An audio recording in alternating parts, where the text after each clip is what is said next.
Well, hello there. Today is Friday, September 18th, and we're here in Ethan's room. He's taking a snooze right now, so he's sacked out over there like this. He had a pretty busy morning. Physical therapy came, and they brought their therapy dog, and so Ethan really enjoyed that. And I have a clip that I'll show you of him throwing the ball for the dog.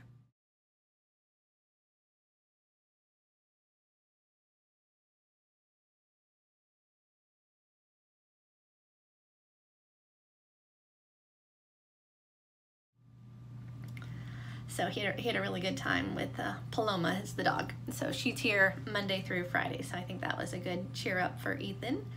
See, after physical therapy, speech therapy came and kind of reminded me of the good old days back with the autism therapy, you know, when they'd come to the house and work with him. So the lady that came, her name was Michelle. She was wonderful and played games with Ethan, and so he did pretty good. He sat in his chair for quite a while, and I made him sit in his wheelchair for lunch. And so he sat at the table, and he didn't really like it because he has to wear his helmet. But I feel like we just kind of have to help him push through that. You know, I think the helmet is uncomfortable, and I'm not sure to what degree it's actually painful and what degree it's just not sensory friendly. It's probably a combination of both, but you know, we need to figure out and just kind of move past that helmet issue. And I think they've kind of done what they can do with the helmet, and it is kind of just what it is. So we're gonna just try to have a good attitude wearing the helmet. So anyway, after all that busy morning, he's sacked out, taking his afternoon nap, so that worked pretty well. I don't think we have too much on the agenda for this weekend, but Monday at 12:30, he's gonna get, it's not an MRI, it's something else. It's like an MRI, imaging.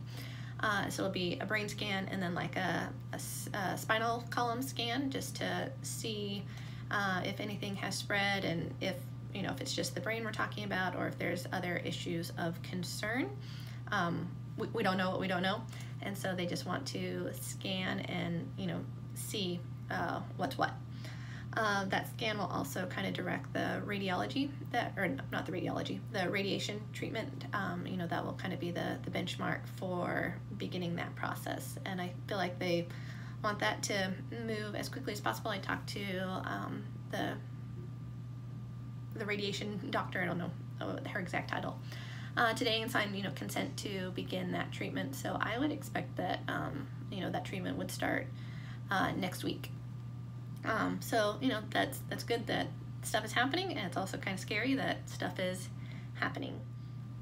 So I know our last video wasn't the most upbeat video to put out there. It was kind of a hard one to take in, but God really is providing for us here, and he's taking care of us, and we're really thankful, and we see his presence here, and just the fact that we're in this single occupancy room is just a huge blessing. And it's so nice to have some privacy and to have quiet, and I can't imagine what it would be like to have like a curtain right here, sharing it with another family. So we're really thankful to be here. We have some friends that we're staying with.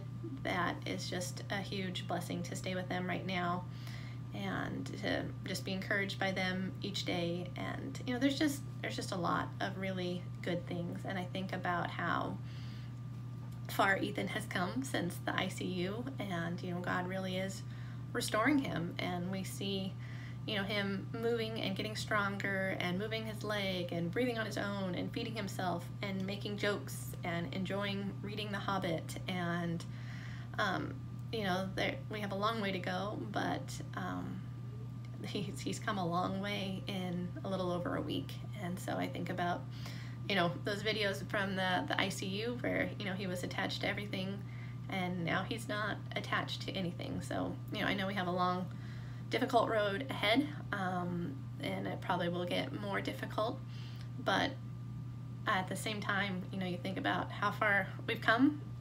It's also really encouraging to see. So anyway, there's a scripture here that my friend sent me, and it says Psalm 112 verse 7. It says, "They do not fear bad news. They confidently trust the Lord will care for them." And you know, when I start to get overwhelmed, that's kind of what I think about. It's like, I don't have to be afraid of bad news. Like, I don't have to be afraid. I can choose, you know, not to be afraid. And so that's kind of what we're holding on to, is that we don't have to be afraid. You know, God has got this, and we don't really know where it's going, but we don't have to be afraid. And we don't have to be afraid of bad news. You know, we can still be sad, and we can be happy, and we can, you know, feel those emotions, but we don't have to be afraid. So that's what we're doing, and Ethan's gonna continue enjoying his nap, and then we'll kind of do our evening routine, get his teeth brushed, because we forgot to do that this morning, and we'll touch base later. So thanks for watching.